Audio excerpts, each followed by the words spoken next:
السلام عليكم ورحمة الله وبركاته. جمهور نانسي سعيد بكارت أحمر، أتمنى يكون الجميع بخير.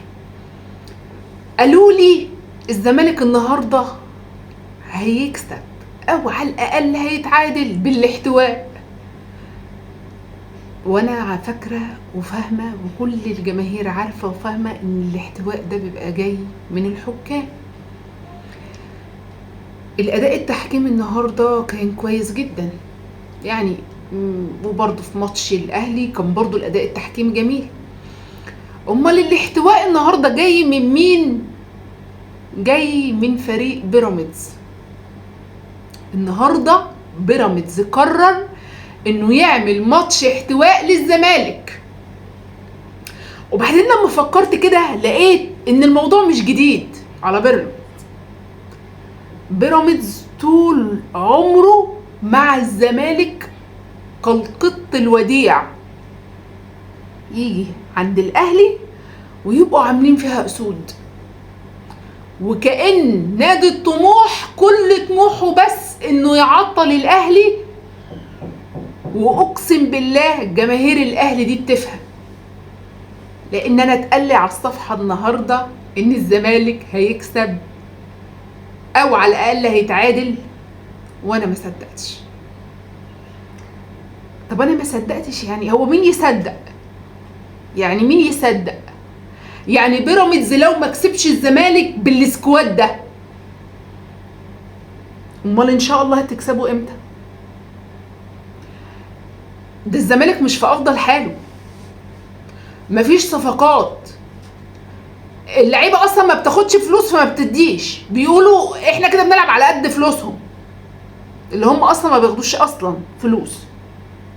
المدرب على الله حكايته، ما فيش اداره، ما فيش مقارنه اصلا ما بين بيراميدز والزمالك عشان الزمالك يتعادل مع بيراميدز. فانت لو مش هتكسبه في كل الظروف دي، امال حضرتك هتكسبه امتى؟ كلامي ده مش معناه ابدا اني كنت اتمنى فوز بيراميدز، وقلت النهارده انا بين نارين ما بين فوز الزمالك او خسارته، لان بيراميدز واللي متابعني هيعرف انها فرقه مش محبوبه بالنسبه لي، علاوه على اني مع اي نادي يعني جماهيري، اي نادي جماهيري ضد فرق الشركات. انا مش مع فرق الشركات نهائي، ما هي مش في النهايه الفلوس هي اللي هتسيطر على الكرة في مصر. لا، اي فرقه في الدنيا اصلها تاريخ وجمهور، فالفرق الجماهيريه بالنسبه لي لو هي مين وبتلعب قدام اي فرقه شركات، ولو هي مين انا ببقى مع الفرقه الجماهيريه. وخصوصا بقى لما تيجي فرقه الشركات دي تبقى مين؟ تبقى بيراميدز، لان الفرقه دي بالنسبه لي هي اتعملت بس عشان تهد كيان اسمه الاهلي، وده واضح جدا من كرههم للاهلي وجماهيره. عشان ما اطولش في القصه دي هندخل على طول على احداث المباراه. الشوط الاول الزمالك كان مش موجود، وبيراميدز كان هو الافضل في كل شيء، ويجي عبد الله السعيد وبيسجل هدف روعه من ضربه حره في الدقيقه 24، وبالهدف ده بيرتفع رصيده للهدف 123، وبينفرد بالمركز الرابع في قائمة الهدافين التاريخيين للدوري الممتاز. وده كمان الهدف رقم 17 اللي من ضربة حرة مباشرة لعبد الله السعيد، وبالهدف ده بيصبح عبد الله السعيد اعلى لاعب في تاريخ الدوري الممتاز مسجل اهداف من ضربة حرة مباشرة. الشوط الاول بينتهي بتقدم بيراميدز بهدف، والشوط الثاني الزمالك غير اللي شفناه في الشوط الاول، والزمالك يعمل ريمونتادا وبيحول تأخره بهدف لتقدمه بهدف، وتصبح النتيجة 2-1 للزمالك. الهدف الاول كان بقدم دونجا في الدقيقة 55، والتاني ابراهيم نضاي في الدقيقة 62.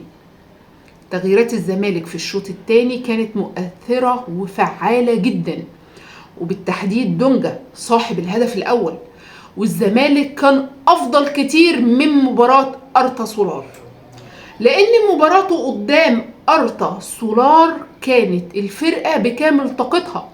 وعلى ما أعتقد لو كان الزمالك لعب قدام أرتا بنفس أداء الشوط الثاني في الماتش ده ما كانش اتهزم بالشكل المخجل ده. وبالرغم انه نجح في التعادل مع بيراميدز، ولكن الزمالك مش هو الفريق اللي يقدر ينافس على بطولة.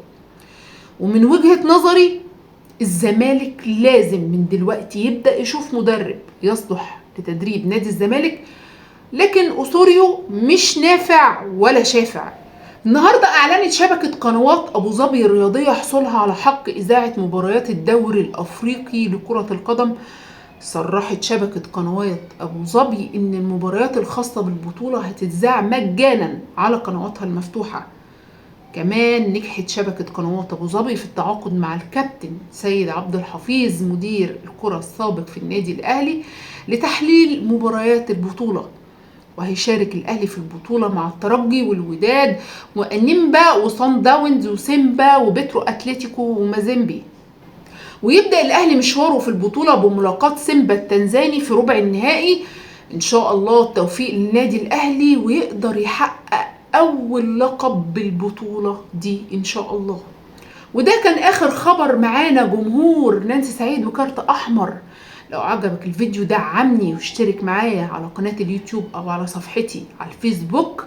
اتشرفت بوجودكم معايا واتشرف بوجود الناس الجديدة معايا، والسلام عليكم ورحمة الله وبركاته.